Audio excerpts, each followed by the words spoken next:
आपका पैनक्रियास जो होता है, पैनक्रियाटिक जो होता है, उसमें एंजाइम्स होते हैं। कैसे एंजाइम्स रहते हैं? थायरिप्सिन एंजाइम्स होते हैं जो आपके प्रोटीन को ब्रेक डाउन करने में हेल्प करते हैं, और आपके लिपेज एंजाइम जो होते हैं वो आपको फैट को डाइजेस्ट करने में हेल्प करते हैं। तो wall of the small intestine contain glands that secrete intestinal juice. मैंने आपको बताया था इंटेस्टाइनल ग्लैंड्स होते हैं। तो स्मॉल इंटेस्टाइन के जो इंटेस्टाइनल ग्लैंड होते हैं वो इंटेस्टाइनल जूस सिक्रीट करते हैं, ठीक है।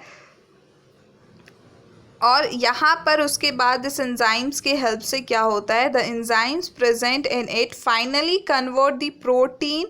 तो प्रोटीन, अब यहाँ आपका देखिए, इससे क्वेश्चन आता है कि प्रोटीन किस में चेंज होता है, कार्बोहाइड्रेट किस में चेंज हो जाता है, एंड आपका फैट किस में चेंज हो जाता है। तो प्रोटीन जो है वो आपका एमिनो एसिड में चेंज हो जाता है, कार्बोहाइड्रेट जो है अब वो ग्लूकोज के फॉर्म में चेंज हो जाएगा, एंड फैट जो होता है वो आपका फैटी एसिड के फॉर्म में चेंज हो जाता है। और अब इन सारे सब्सटेंस को ब्लड पूरे बॉडी तक पहुंचाता है।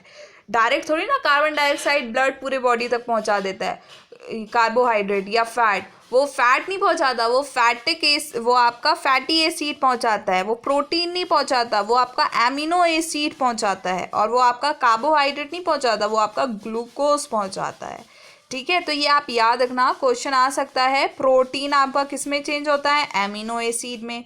कार्बोहाइड्रेट आपका किस में चेंज होता है, ग्लूकोज में। और आपका फैट किस में चेंज हो जाता है, फैटी एसिड में। हो गया। फिर अब जो डाइजेस्टेड फूड जो है, खाना तो डाइजेस्ट हो गया ना, अब हमारे इंटेस्टाइन के जो वॉल्स होते हैं, जो इनर वॉल्स होते हैं, वहाँ पर फिंगर लाइक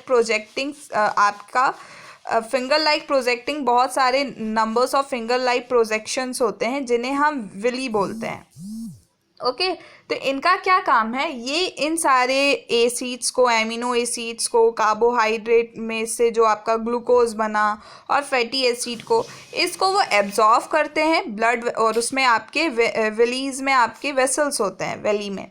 तो ये उन सभी ब्लड वेसल्स जो हैं वो इन सारे एसिड्स को एब्जॉर्व करते हैं, उससे एनर्जी लेते हैं, और सारे सेल्स तक ब्लड के ज़रिए सारे सेल्स तक उसे पहुंचा देते हैं, और सेल्स उससे एनर्जी लेते हैं और अपना काम करते हैं, अपना सारा फंक्शन करते हैं, जो आपने सेल चैप्टर में पढ़ा ही रखा है।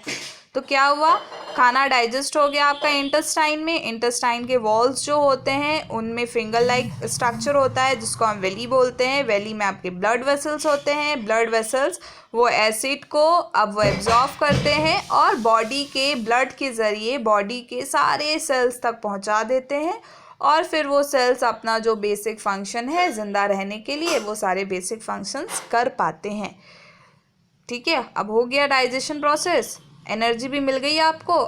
अब बोलोगे वेस्ट भी तो बचा, गंदगी भी तो बची, तब वो गंदगी कहाँ जाएगी? अब वो जो वेस्ट प्रोडक्ट होता है वो चला जाता है आपका लार्ज इंटेस्टाइन में।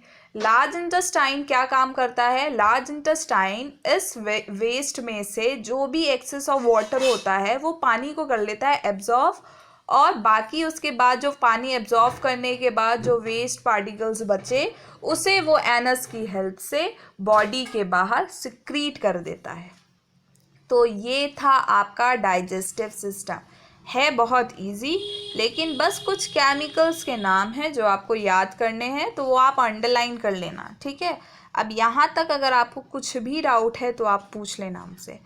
एंड कल किसी एक स्टूडेंट ने मुझसे पूछा था कि मैम ईडीटी और आपका ईटीपी क्या होता है।